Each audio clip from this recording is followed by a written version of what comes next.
What do you want? What do you want? What do you care about? When you look back over your life and you look forward in your dreams, what's the common theme? What is it that bugs you that you're trying to make it go away? What is it that excites you that you're trying to bring in? What do you care about? What do you want? Because when you're clear on what you want and you stay that course, the world starts looking for ways to give it to you. Welcome to the Small Steps, Big Wins podcast. I'm dedicated to helping you take control of your life. Together, we'll explore practical tips, expert advice, and inspiring stories to help you overcome obstacles and achieve your goals. Making small changes is possible and can lead to big results. Are you ready? Let's go do this. Jim, I love to let my guests introduce themselves and then we'll jump from there. Sure. I'm a professional speaker and author. I've been doing that since 1977, full time. It's been my only career. I've written 26 books that are published around the world in multiple languages. My latest one came out in 2024. I've got another one coming out next week called Relationship Selling: Managing Human Connections as Sales Assets. And it's a rework of a earlier book that I'm well known for. I've delivered 3,500 professional paid convention speeches all over the world: China, South America, Europe, Australia. Been in every state in the United States as a paid speaker, every province of Canada except the Yukon. And other than that, I'm bored. No, I've been busy and blessed. I've been president of the National Speakers Association, uh, inducted in the Speaker Hall of Fame, the Sales Marketing Hall of Fame in London. Um, got a TED Talk that's got 2.7 million views, which Congrats. amazes me because I didn't promote it. Um, Life's pretty good. Yeah, I would say speaking is your superpower. What was your most interesting place that you ever spoke in or most memorable for you? Boy, I tell you, how long have you got? Because even the It's top your 10, podcast. yeah, the top 10 would be a lot. Uh, a lot of stories. Man, China has been amazing. I started in 2015 doing lecture tours of mainland China, and I've now been there 20 times to 25 major cities, and China actually has that many. I went to two that I'd never heard of before on this last trip: Nanyang and uh, Chuangzhou, both of which are over 5 million people. Here in the United States, we hadn't even heard of these towns, and they're as big as Houston. Good heavens. And you go to a place like Shanghai, and it's around 30 million people in the metroplex of Shanghai. 30 million? That's LA plus New York plus Houston plus Chicago combined. That's mind blowing right I there. know. Now, when you go to speak in China, are you speaking in English? Yes. And you have an Speaking interpreter? English through an interpreter. Yeah. And so Okay. I do a paragraph, and then I do another paragraph, and then do another and I'm Wow. speaking 5.5 hours a day to 1 to 3,000 people at a time. Wow. Wow. I So was going it's to a say that. real thrilling experience. And when they bring me into the room, I swear this is true and I can prove it. I've got the video. They chant, "We love Jim." They don't know who Jim is, but they think that's the thing to say. And so there are 3,000 people saying, "We love Jim. We love Jim." Jim, Geem. Little music going on and spotlights all over the room. And I mean, wow, it's like Rocky Balboa. I mean, it's huge, That's but awesome. that's sure distinctive. Oh, well, oh my gosh. Did you ever think take yourself back to 1975, 1976? Did you ever think you would be here today back Oh, then? no, no. Back then, my dream was to grow up to be a professional motivational speaker. I wanted to be like Earl Nightingale, who was big at the time, and he was mostly a radio personality, or Cavett Robert, who's the founder of the National Speakers Association. Zig Ziglar was still new, so I didn't have him to look to yet. And I just wanted to do that. And I never figured that I would speak in all 50 states. I never figured that I would speak, that I would go to the White House, that I would be hired by the First Lady, Nancy Reagan, hired me to train the Just Say No speakers back during the Reagan era. It never occurred to me that Zig Ziglar would become a friend and that Ziglar Corporation would hire me to keynote their event. Or, and I had been a Toastmaster for 3 months back when I was in my 20s. And years later, after I became a full-time professional speaker, now remember, I'd been a Toastmaster for 3 months. So I kind of got in and drifted away. Well, in 1995, they hired me to be the opening keynote speaker for their opening ceremonies of their World Convention in San Diego. So I did it. In 2001, they brought me in to give me the Golden Gavel Award, which they had given to Walter Cronkite, Earl Nightingale. Since then, Zig Ziglar, Tony Robbins, people like that, big, humongous names. Um, and then they brought me back in 2022 for the third time to be the opening keynote speaker on their main stage of their international program. And they've never brought another speaker back 3 times in the history of Toastmasters. Wow. Well, for those who don't know, can you tell us what Toastmasters is? I know what it is, but It's a worldwide organization of 16,800 clubs in countries all over they have 360,000 members, and they train people in communication, public speaking, and leadership skills. oh, well, thank you for explaining that. I want to jump back to what you were talking about before, and I want to pull out the one thing that you said. So you had a vision Oh, yeah. of what you wanted to do. Talk about the importance of having a vision in one's life. I've still got my notes from way back in the day. In 1972, I was a overweight, out of shape clerk at the Little Rock, Arkansas Housing Authority, the urban renewal agency. And in that position, I was making $525 a month. And I was an assistant to a man who was not busy, literally. His name was Bob Moore, and he didn't need help, and I was his assistant. And so I was bored to tears. And I sat there and I read books on urban renewal because it was the housing authority. And that didn't interest me. So I read the Bible cover to cover at work in 3 months. That's some serious spare time. And I had a little bit of work to do, but not much. And so I'm trying to figure out what I want to do for a living. And I hear in the next room a radio broadcast. And it was a little 5-minute show called Our Changing World by Earl Nightingale, the Dean of Personal Motivation. And so I listened to what he said. And that day in 1972, he said literally this, quote, "If you will spend 1 hour extra each day studying your chosen field, you'll be a national expert in that field in 5 years or less," close quote. That hit me like an oncoming train. I just sat there stunned. I could do that. That's the first time in my life it occurred to me I could make a difference. Because my dad was a telephone repairman, mom was a homemaker. We didn't know anybody with money. Dad didn't have a college education, neither did I. I'd been a couple of years, that was all. And so I wasn't around any high achievers. I wasn't inspired by them. And here's a guy on the radio saying, "Jim, you could make a difference with just an extra hour each day." And I said, "Well, heck, I'm a government clerk. I got 8 hours a day.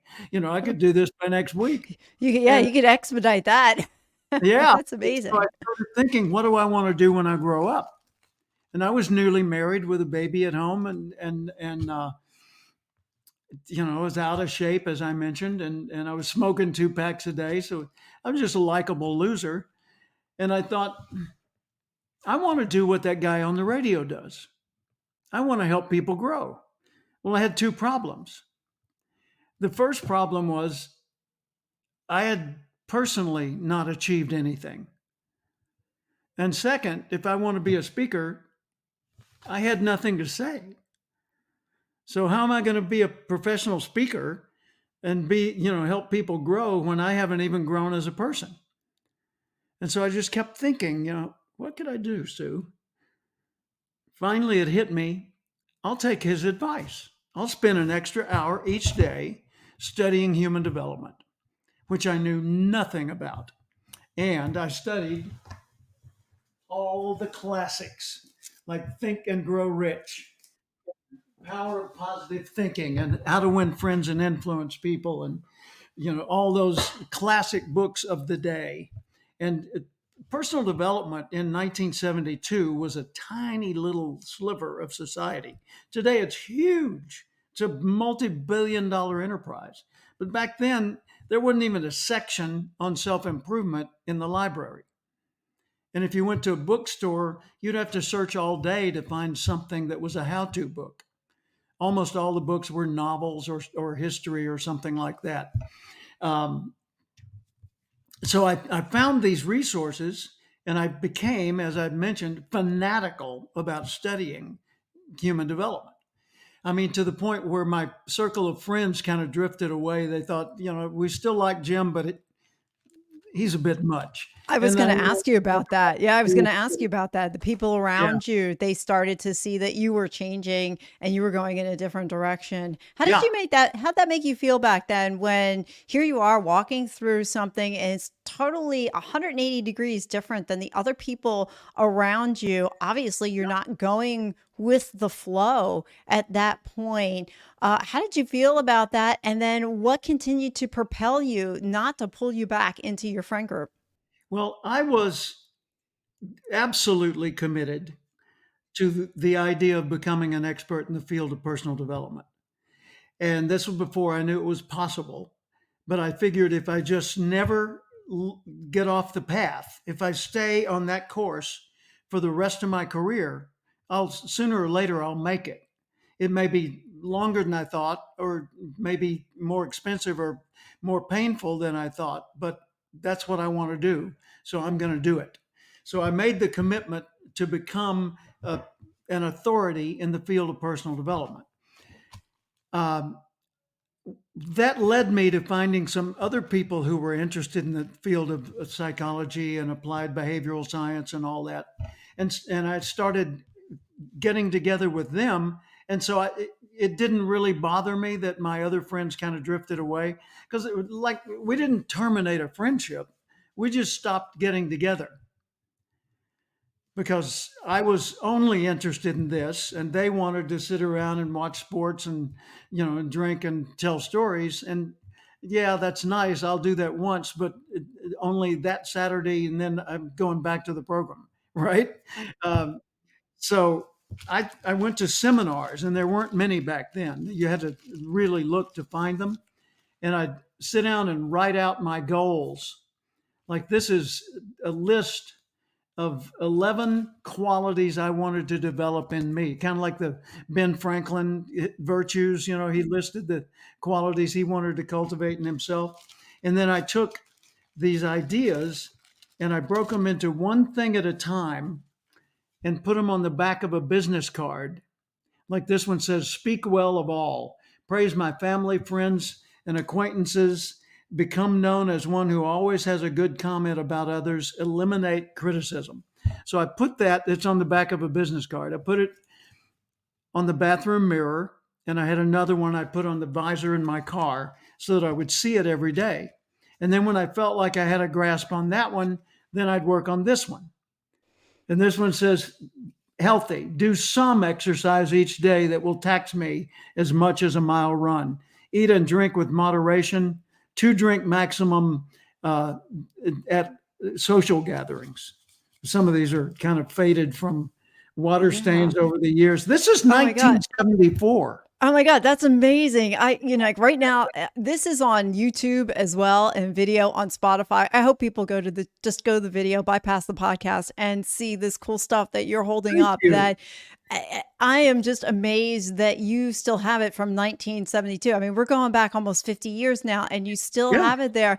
And if it were me, it would just be a constant sense of not only one feeling accomplishment, but then encouragement to continue to keep going.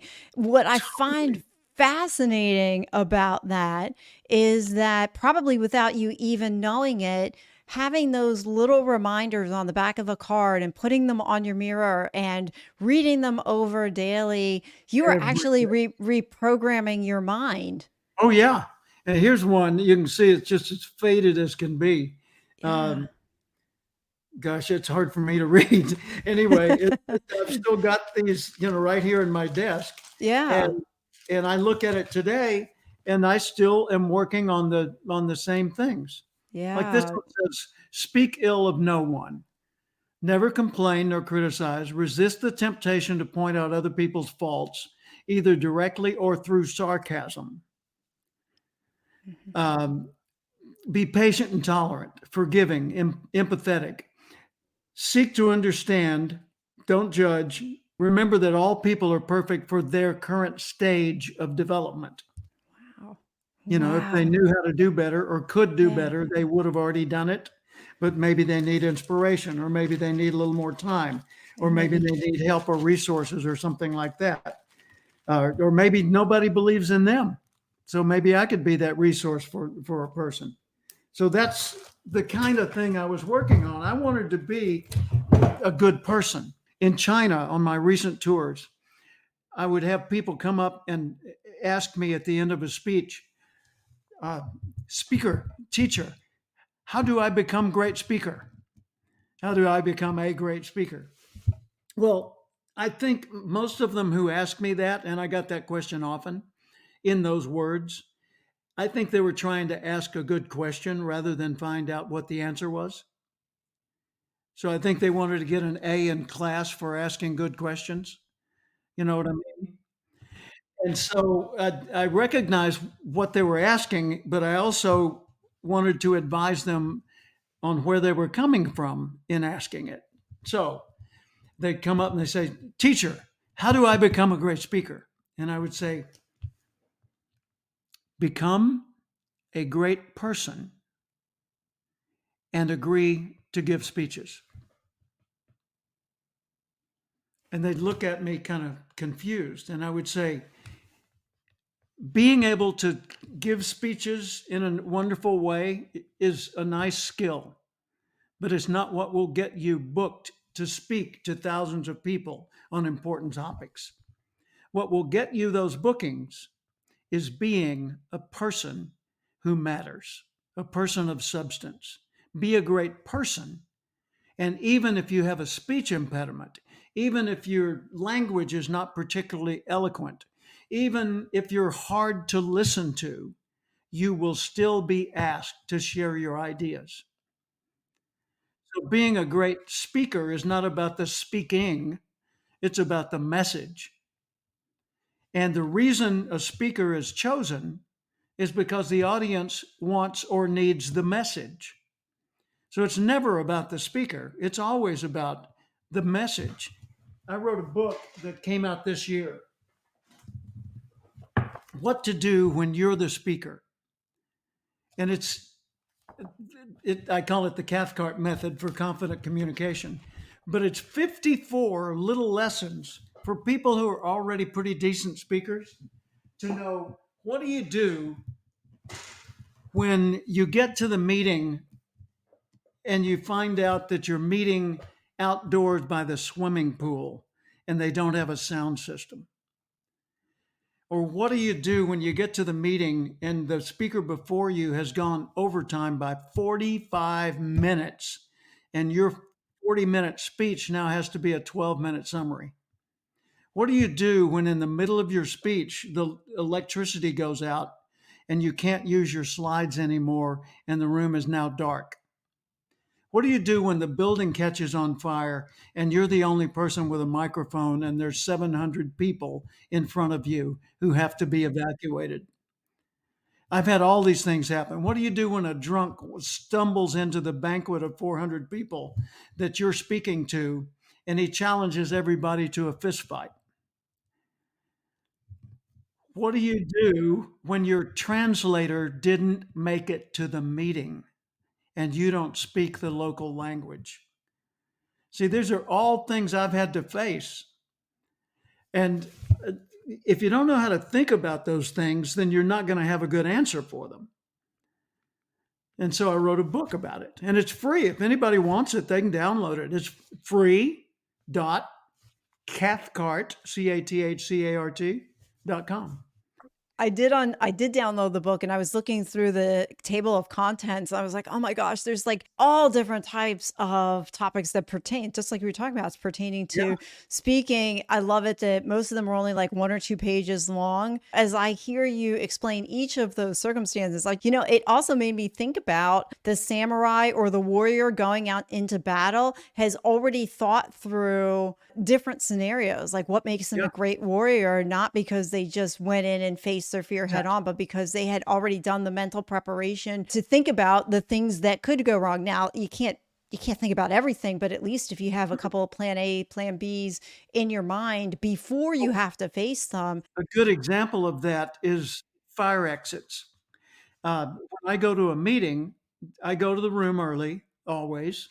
And even if other people are busy or if there's nobody in the room, I on my own, I look around the room at the exit signs and then I go explore them to see where they go.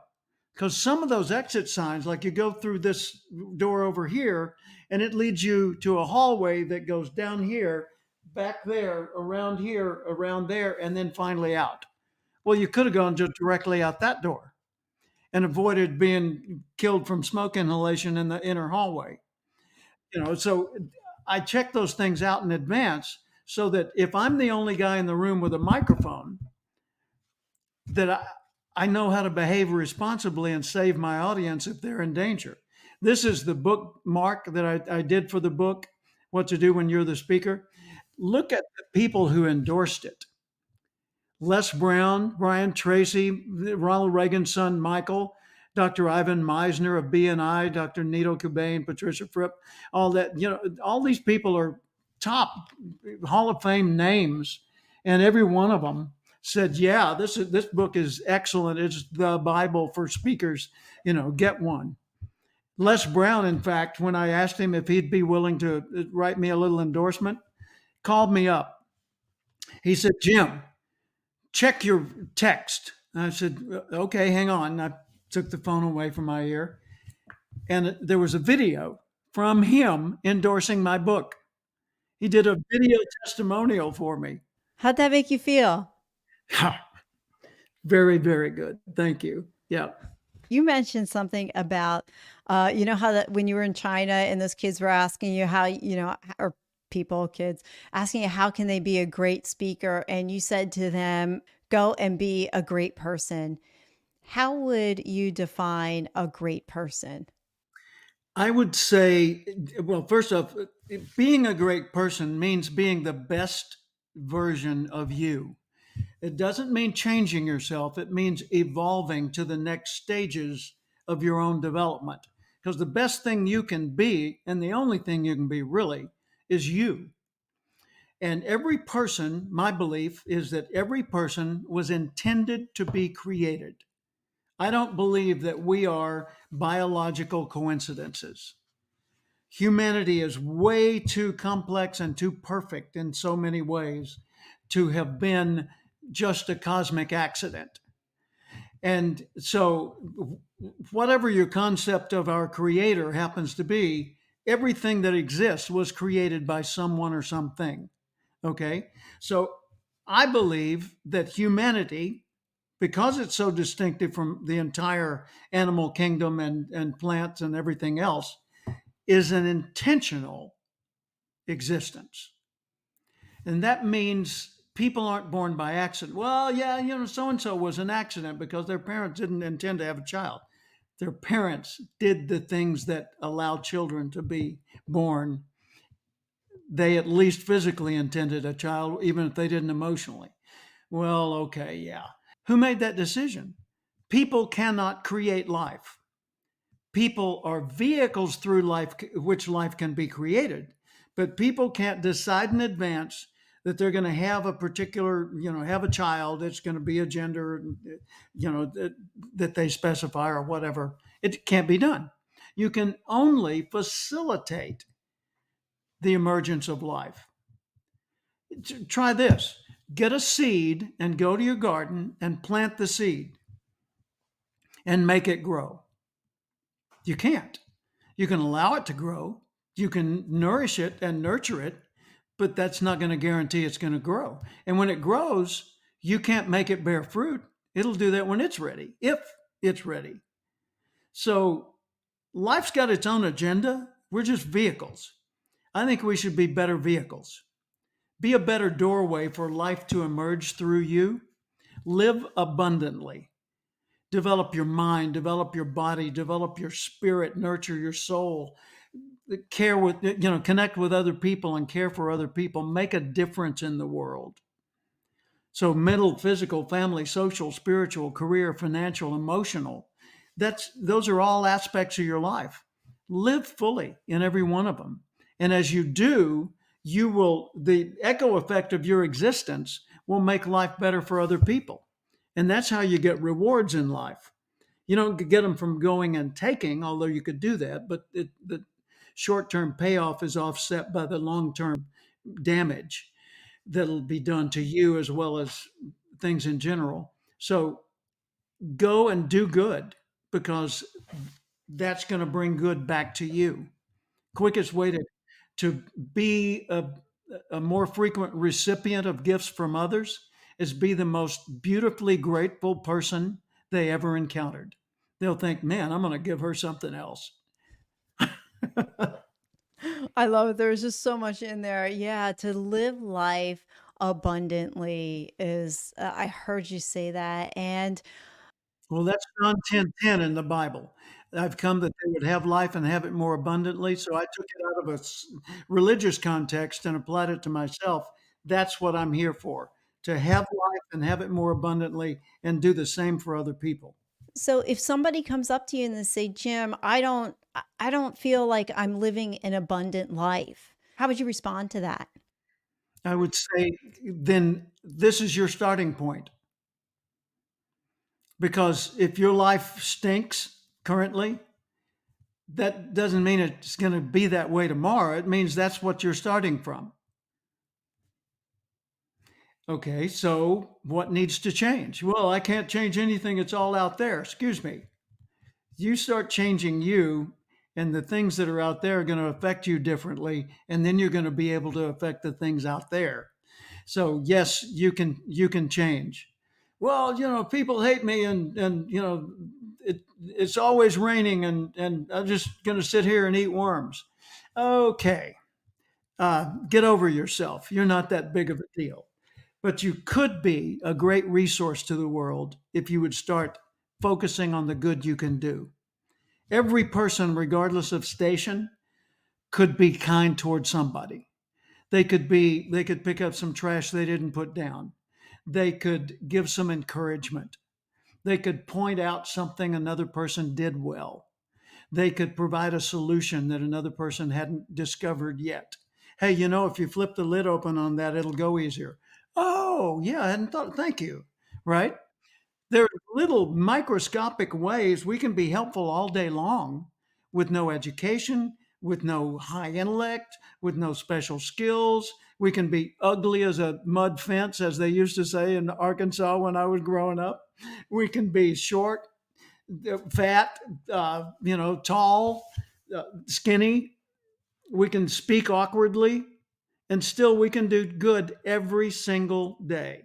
Small steps to big Small step. I wins. mean, look at people like Nick Vujicic. Nick Vujicic is from Australia. He lives in the United States now. He's a professional speaker. He has no arms and no legs.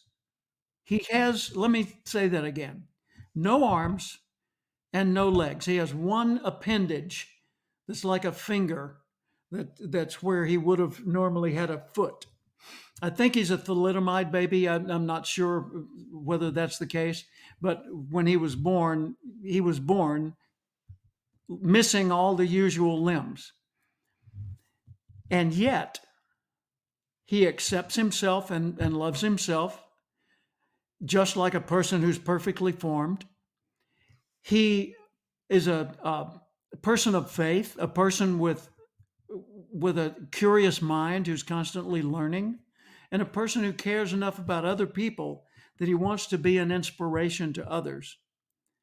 And thank heavens he has around him people that can help him through each day because he couldn't do it on his own.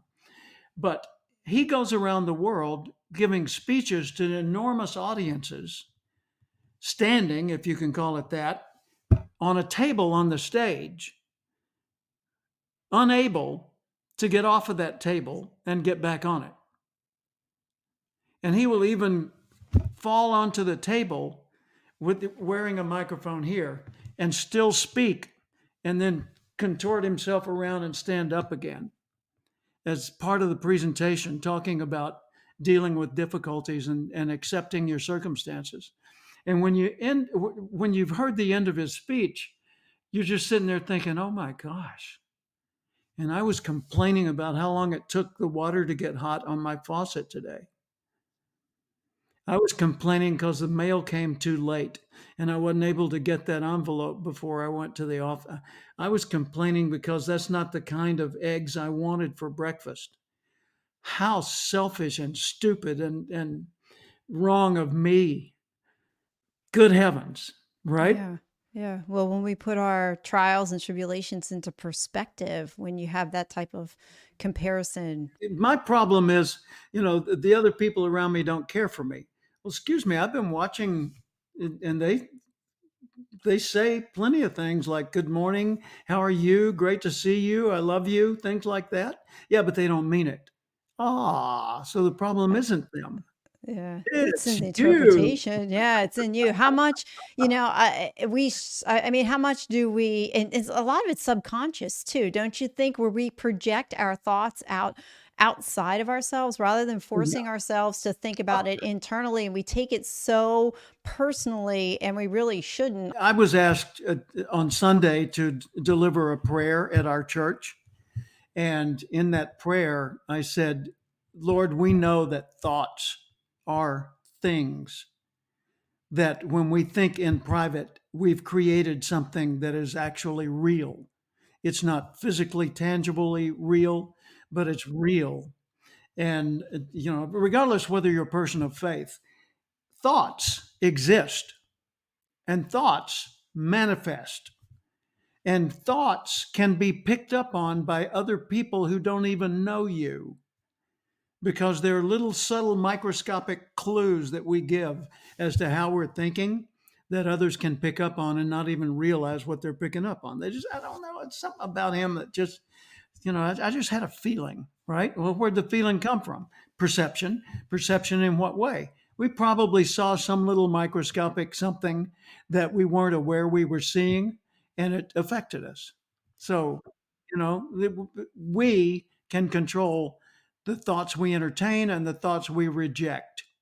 We can't control so much which thoughts appear, but we can certainly control whether we open the door to them. I love that we're not, like those things can enter our minds, but we can either accept or reject them. I think Yeah. that's awesome. Yeah. What are your thoughts on a law of attraction?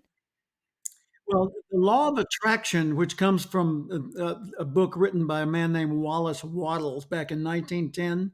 What an unfortunate last name, uh, Wattles, uh, like on a turkey. The law of attraction is that what you think it sets up a magnetism to draw toward you things that are compatible with that thought. So if you think hateful thoughts, you will attract ugly, hateful, mean things into your life. And if you think good thoughts, positive thoughts, loving thoughts, supportive, encouraging, caring thoughts, then you will attract more of that into your world. And there was a movie called The Secret that a woman named Rhonda Byrne put together amplifying that concept from Waddle's book. Um, but that's a reality that, that there is a law of attraction. Like begets like. So the more you become a positive force, the more, like me developing myself with those little statements, training my own thinking over an extended period of time, listening to tapes, reading books, going to seminars and such. The more you do that, the more you attract that into your life. And that's why I wasn't alarmed when my circle of friends kind of drifted away. They were still there, they just weren't calling.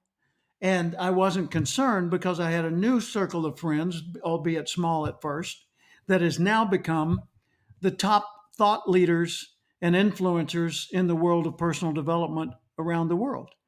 I mean, I've known and worked with all of these various people. Earl Nightingale, who I heard on the radio, I heard his recording. I followed his guidance.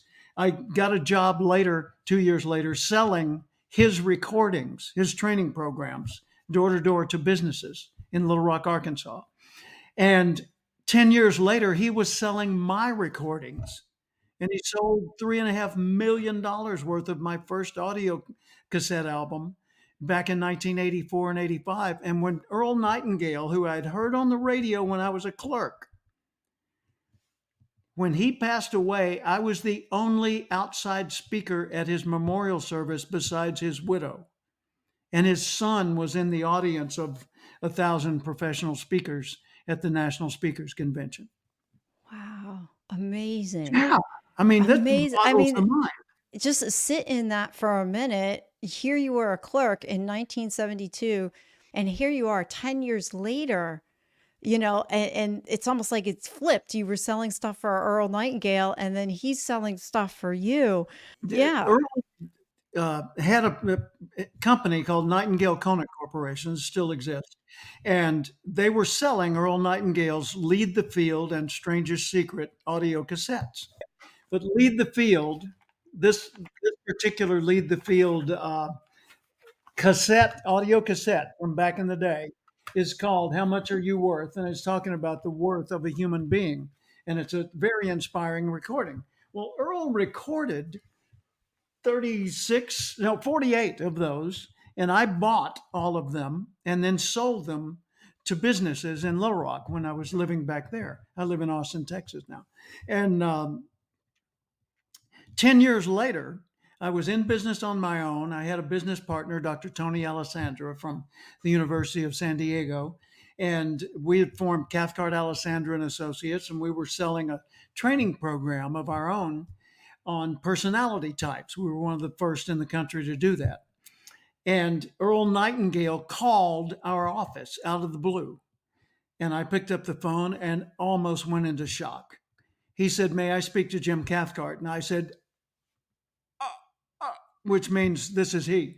And, and he said, "This is Earl Nightingale." I said, "I know." And he said, I I like your concept, and my company sells audio programs. And I said, "Believe me, I understand." And he said, "Well, we'd like to publish yours if you'll re-record it to our standards." And I said, "Okay." And $3.5 million 2 years later, he had been selling mine all over the world. And it was the first ever audio album on the subject of personality types, which everybody talks about today, the 4 basic personality types. And it was called Relationship Strategies for Dealing with the Differences in People by Jim Cathcart and Tony Alessandra. Wow. I love your stories. That's a great story. Early on, you talked about when you first started out, or even like right before you started out, you struggled with imposter syndrome. And then, what are you going to say? Now, fast forward to that moment, here, Earl Nightingale's calling you. And then go a little bit more today. Do you still struggle with imposter syndrome? Not so much. But for years, I thought, who am I? What am I saying? I mean, well, I take that back. My answer is yes, I do, but it's in a different way. Today, it's mostly based on revenue in. In other words, I get into some situations where people think I'm a mega millionaire, and I'm not. And I clearly acknowledge lots of other people earn a whole lot more or have grown a whole lot more wealth than I have. But when you look at my career and my chosen path, that's only one of many, many measures. And when I start rattling off all those credentials like I did at the opening of this, it reassures me, Jim, you are totally qualified to be doing what you do. Your heart's in the right place, your mind's in the right place. You're not assuming that you know everything and trying to push it on others. I'm still learning, and I'm saying, here's what I understand best, and I think this is the right answer. But keep your mind open. So the way I teach is never in absolutes. It's always in this works. Do this until we find a better way. How would you define the difference between wealth and success? Wealth is owning things that have financial worth, unless we talk about wealth in the broader concept of it. But wealth, as it relates to money, is having an abundance of money, meaning more money than your bills, right? So you got a net worth to the positive. After all debts are settled, you still got money, and that you've got the freedom to choose what to do without heavy financial restrictions. Not that you have enough to buy a country, but you have enough to buy a car. You have enough to buy a new whatever. That's wealth. And what was the other word you used? Success. Success, according to Nightingale, is the progressive realization, meaning you get more and more of it realized, made real, of a worthy ideal, the progressive realization of a worthy ideal. So it's something you want, a dream, a goal, a wish, and you are working toward it and progressively making progress, right? That's Earl's definition. I would say success is living a satisfying and meaningful life. Satisfying to you, meaningful in the sense that it makes a difference. It matters that you exist. There was a guy in Lawrence, Kansas, uh, named Leo Buerman, Beuerman, and you can look him up on YouTube or just Google him.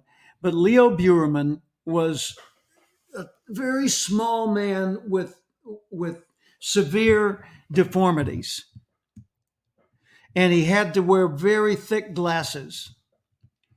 And yet, he had trained himself to do watch repair. So he could repair wristwatches.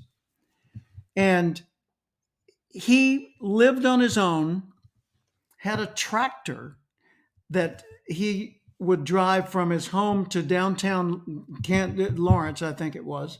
And he had a corner where he'd always park, and he had a little cart.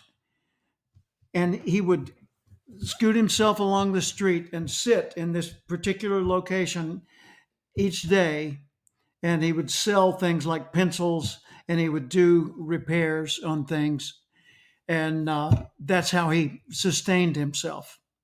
And the town loved him so much, this little unassuming beggar basically, uh, that they made a statue to him when he passed away.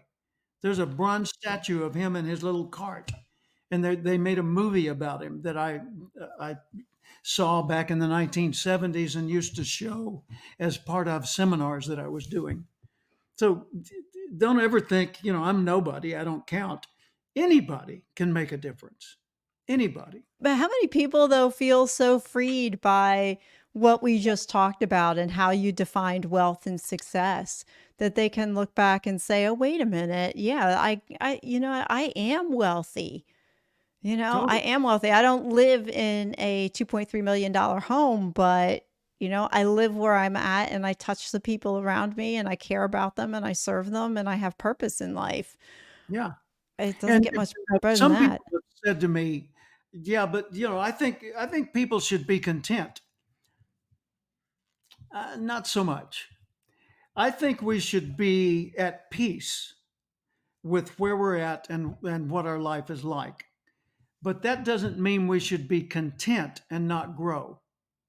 Because if we stop learning, we stop becoming more intelligent, becoming capable of dealing with the evolving world intelligently. If we stop learning, then we become obsolete and we separate further and further from all of the people and all of society that's moving forward. Well, I don't want to change. Everything around you is in a state of evolution. You should be too. That doesn't mean you need to change. Keep your values, keep your standards, but for heaven's sakes, figure out how to get more information in and think it through and come to deeper conclusions, even if it reinforces what you already know. But also be willing to have it contradict what you think you already know. There, I think it was Ralph Waldo Emerson said, "Every person in some way is my superior, and in that I can learn from them." So if you think about you're wandering through an area and you see this guy that lives in the woods all alone, he's a hermit, and he's filthy and behaves basically like an animal. What in the world could you learn from him? How to live in the woods. Oh, well, yeah, on that subject, he knows more than I do. Duh. You go into a new city and you see some drunk on the street corner. Well, you've never been to the city, he lives there. So when it comes to understanding a little bit more about the local city, he knows more than you do. Well, I got a college degree. So what? It's not relevant to knowing about the city. The things we know are only relevant in the context of the need for that. So, we should lose the arrogance and realize everybody's got something for you.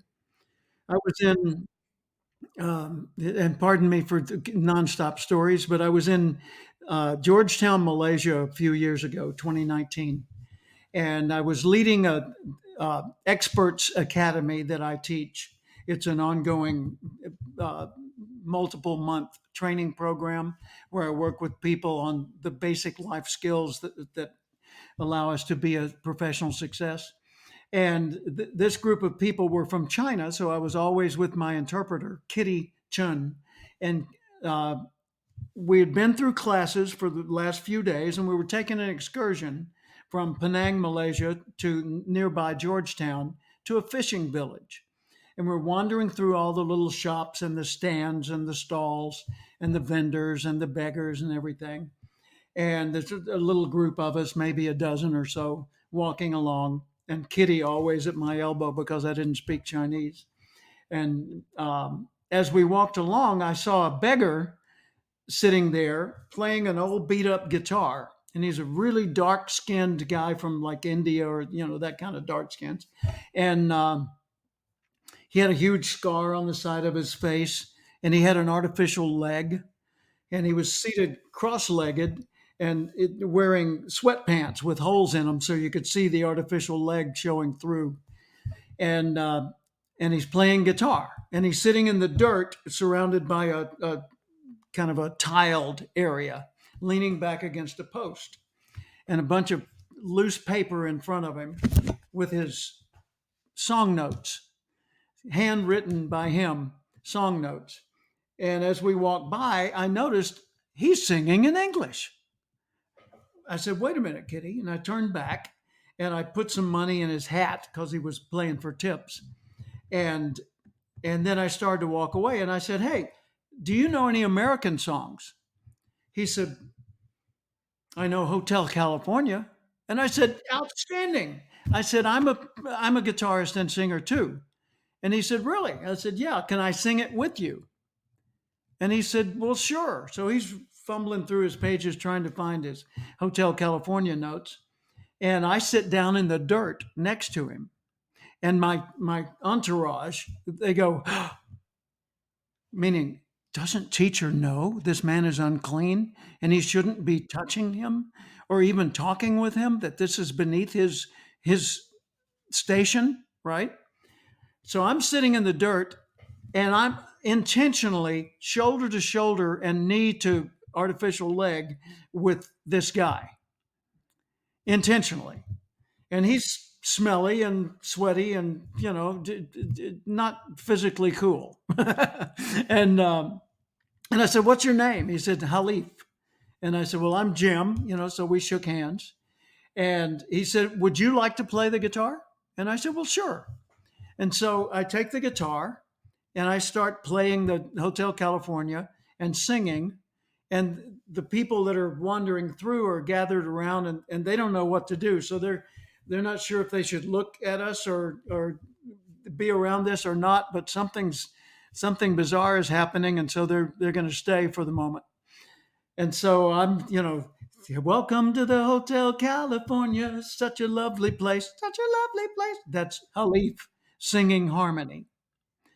And so we're doing our little thing and we finish it, and a few people applaud, and we just had a great time. And so I put my arm around him and we posed for selfies. And then I thanked him for that. And I got up and dusted myself off and put a little bit more money in his hat. And he had gotten a few more tips during the course of that. And I wished him well and went on my way. So we're walking along, me and my entourage, with Kitty at my elbow. And I said, "Kitty, why did I do that?" Because this is lesson time, right? Why did I do that? Yep. So she said, "Jim, why did you do that?" And I said, "You tell me." She said, "Because you love to play guitar." I said, "No." And I said, "Get the group." And so the group came together, sort of a semicircle. And I said, "Translate." And I said, "No, not because I love to play guitar. Everybody knows I love to play guitar and sing, but that's not why I did that." She said, "Well, why?" And I said, "Well, first, let's all think about Halif. Every day, Halif, wherever he lives nearby, finds his way from home to this spot.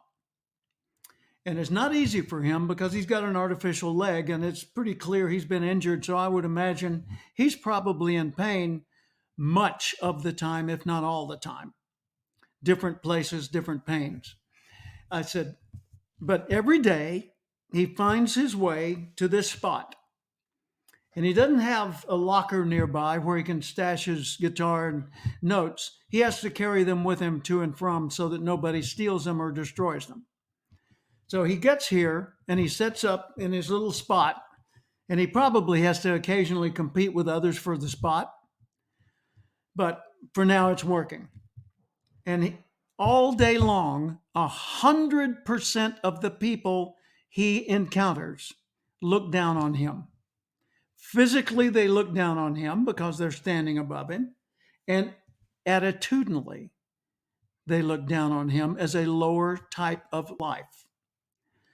And so there's no respect coming from anybody all day long.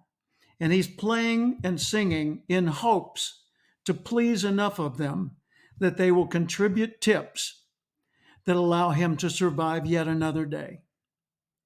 That has to be a horrible challenge. And they said, "Yeah, yeah." I said, "Okay." So I came along and I saw what you saw. And I thought, hey, we can speak the same language.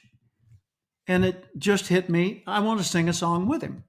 And so I sat down with him. And we, for the duration of that song, were brothers in music. We were equal in every way. I wasn't ahead of him, behind him. I was right beside him. And we were both completely equal. And at the end, I put my arm around him and braced him as a fellow music lover, and then went on my way. How long do you think he will remember that experience? And I paused. And they said, for the rest of his life. And I said, and so will I. And then I paused again and I said, every one of you has the capacity to do something like that every single day. Takes no education, no intellect, no training, no skill. It just takes a heart. Do the same. Yeah, I don't even have a word to say to that, Yeah, Jim. That's an I amazing understand because story. it's such a moving Yeah, experience. And yeah, I have it I have a is. video clip of that. Yeah. Actually, my agent, How Dr. David Chu, took a video of Yeah. the two of How us much doing of that. our day do we really, and what I appreciate about that story is how much of our day do we just mindlessly go through the motions and we forget that there are micro opportunities Yeah. to do things like that. Maybe not to that quote unquote magnitude or that length of time, because I'm sure it took, I bet you it was 10, 15 to, I don't know how much time would Yeah, have that could lapsed have it. taken me, gosh, 5 minutes. Yeah. Okay. All right. So 5 minutes. Oh, well, the way you tell the story, it sounds like it must have been a half an hour, but No, but it the was one still, song. yeah. Well, Hotel California can go for a while, depending on Yeah, that's how true, but long, we did it how in long about you, 3 and a half how long minutes. you sing it. But even that, but then not only that, not only did you acknowledge the man and you showed compassion, kindness, and you followed your heart on that, but you also took the opportunity to teach those who Yeah, were around you as well. And that is it's a gift, number one, to recognize it. Number two, it's a skill to understand that you have that quality to teach to others. But how much yeah, and thank heavens I've had the opportunity to dedicate my career to teaching life skills. Yeah, Yeah, there you go. There you go. I think the thing I pull out of it is that to slow down and savor life and look for the micro opportunities to influence and touch one person. And you're yeah. right, we You can know, do it every day if we're looking for it. and when you do it, your soul shines. I bet. Your heart grows and glows. Like my friend Ron Arden, a speech coach from South Africa, who I did some work with in San Diego years ago.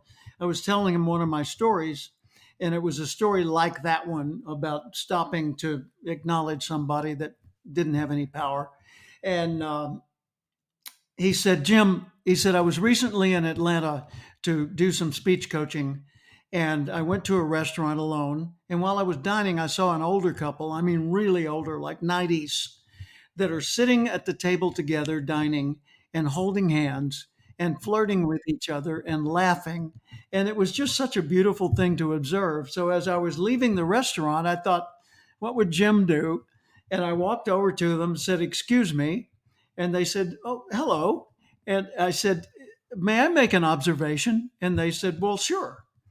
And I said, I don't know if you two are just young lovers or dear friends or whatever it is, but you have a quality about you that is an absolute joy to observe.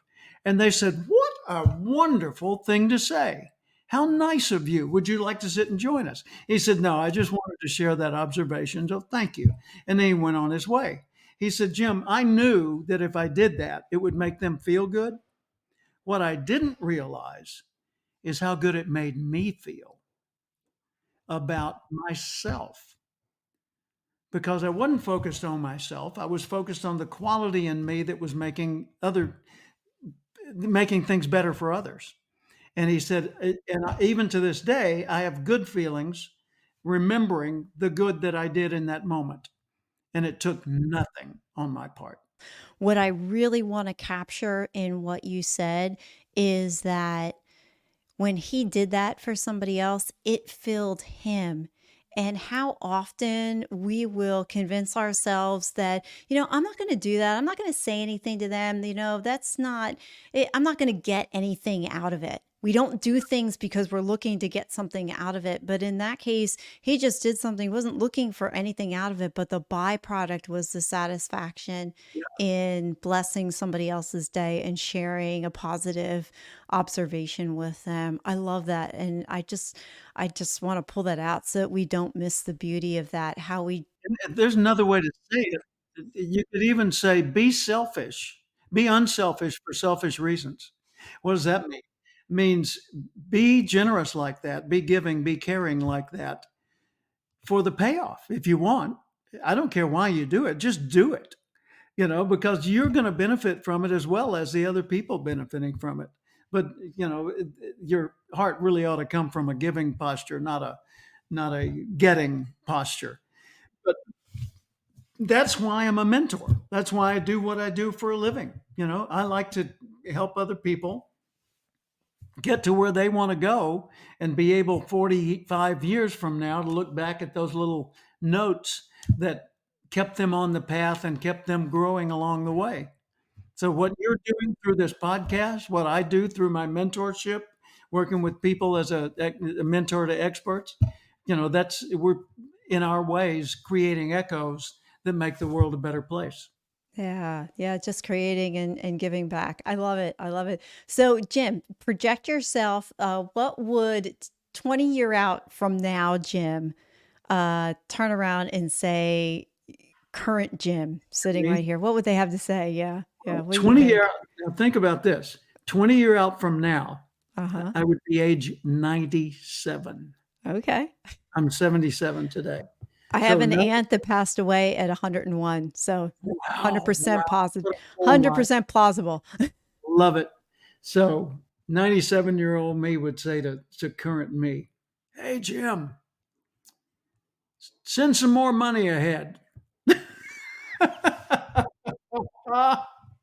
Meaning, be more financially responsible so there's more left when you get to my age, right? So when I get to his age at 97, that there would still be some resources left. And I think that's good advice no matter what your age. Send some of today's money ahead to the person you'll be many years from now by Perfect. Yeah. investing, saving, and so forth. The Yeah. the variation on that question is if you could go back in time and tell your younger self and deliver a message, what would it be? And every once in a while, I get flack for that question, so I twisted it on you. If I went the other direction, I would just say to the younger me, stay the course. Yeah, that's what I Don't thought. don't go down the little cul-de-sac. Stay on the main path, and Yeah. make everything you do reinforce that decision right there, and so Mhm. that you get the full power of everything you do. Do you feel like way back then when you decided you were going to go into personal development and you were going to study people and study relationships, did that feel natural to you? Almost like, yes, that's Yeah, it. it Yeah. did. It felt like this.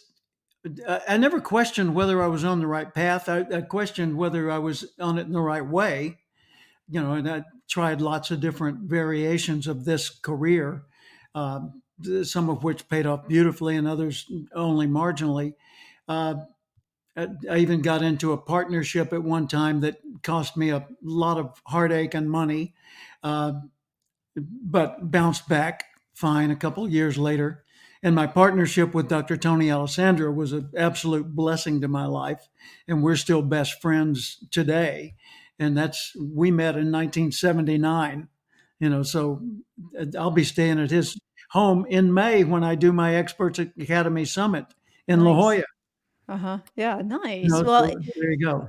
yeah, so back then, like you started to see your purpose. It was something that resonated with you and your soul, and then you started going forward and pursuing that. Today, it could come across as, what's your North Star? What's your Hmm. purpose? What would you say to somebody would be their first small steps if they really don't know what their purpose is, what their North Star is? What would your advice be to them to get started? I created a video program for that purpose, a little course that's 16 short lessons, about 4 hours total, called Acorns to Oak Trees. I don't even get the money from it. $99 if they want to subscribe. Just go to Coursify, COURSIFY.com/acorns, and they can sign up. But the whole course is about answering one question: what do you want? What do you want? What do you care about? When you look back over your life and you look forward in your dreams, what's the common theme? What is it that bugs you that you're trying to make it go away? What is it that excites you that you're trying to bring in? What do you care about? What do you want? Because when you're clear on what you want and you stay that course, the world starts looking for ways to give it to you. Jim, I have thoroughly enjoyed. I am enjoying our conversation, but I have like it too. Thank at you. some point, yeah, the podcasts have to end. And I always every once in a while I come across the where we have to wrap it up at some point, or we could just Yeah. go for like another 2 hours. So all of my guests, I have core three questions that I ask. So let's move into that. The first is, can you please share a book or resource that has had a significant impact on you? And I know that's a loaded question. Oh, yeah. Well, all the classic books I mentioned earlier, which are right there over my shoulder, Think and Grow Rich, How to Win Friends and Influence People, The Power of Positive Thinking, etc. And The Science of Getting Rich by Wallace Wattles. Also I another just book. read that. I just read that book, Wallace Wattles, the ones, The Good. Science of Getting Well, Rich. Yeah. now read his book written in 1911, How to Be a Genius. And the interesting thing is in that book, he says genius is reading the mind of God. Whoa. In other words, reading the universe to find out what are the universal truths, what are the fractals in nature that are unchanging no matter what the application. Find the truth behind the truth behind the truth, and then build on that. Um, so wisdom, that's where that comes from, is looking for the absolute unshakable basis of whatever it is that you're teaching, or whatever you're studying. And Og Mandino's series of books, mostly the greatest salesman in the world, which is not just about selling. It's an ancient biblical times parable telling a story of discovering some secret scrolls that told the secret to life. And a wonderful book, The Greatest Salesman in the World by Og Mandino. Og short for Augustine. Get Live a Thousand Years by Giovanni Libera. It reads like a Disney movie, and it's absolutely profound, but a thoroughly enjoyable read. Oh, awesome. So, second question is, what is one question or topic you wish I would have asked about, and how would you have answered or expanded on the topic? I'm pretty happy with what we've done, and my fear in answering that would be that we'll go another half hour today, and I can't. Yeah, same here. I have But I'd another like to. podcast after this I'd one. like to. Yeah, we could do this again. Yeah, Yeah, well, what's that's what question another number podcast three? is for. Yeah, There you go. the good news is I'm going for 1,000 podcasts and I'm only on 120, so we have a lot of time. Good. So it's great. So as we come to close, here's the last one. What is one small step that someone can do today that's going to help them change their tomorrow? Decide that today is the day your life began to change course toward the good. Today is the day that you started to notice more and to make decisions based on what you truly care about, so that you're like a tailor adjusting the collar, the button, the sleeve length. You're like a tailor tailoring your life to be a better, perfect fit for who you are in your heart of hearts. You can tailor your life. You can't necessarily change your whole wardrobe, but you can tailor your life to where it's a perfect fit ultimately for who you are. Thank you. Thank you for Thank that. you. Jim, how can people find you? Easy. Just remember my name and look for me. Jim Cathcart, Cathcart. I'm on YouTube. I'm on Vimeo. I'm on uh, even TikTok and X and Instagram and Twitter and Facebook. Facebook and LinkedIn is where I live most of the time digitally. And of course, Cathcart.com is my website. And jimcathcart.com is my digital business card. And so it's got everything in there, including my TED Talk. You can watch the TED Talk right there in the business card. So I'm an easy guy to find, and reach out. If you're looking for a mentor, you're interested in my program, by all means, get in touch and let's see if it's right for you. Awesome. Thank you, Jim. Thank you for the gift of your time. This has been an amazing conversation. I'm so grateful for you. Thank you. I feel the same. Thank you. Thank you for listening to another episode of the Small Steps, Big Wins podcast. I value your time with me and I seek to make every moment count. In order to make lasting change in your life, listening is usually not enough. So I want to ask you, what practical steps are you going to put into action today as a result of listening to this podcast? Remember, any step, any action, no matter how small, starts your journey to a big win. And if you're not sure where to get started, check out my website, personalcoachfinder.com, and find someone who can help. Remember, life doesn't get better by chance, it gets better by choice. Take small steps today and make your life awesome, friends.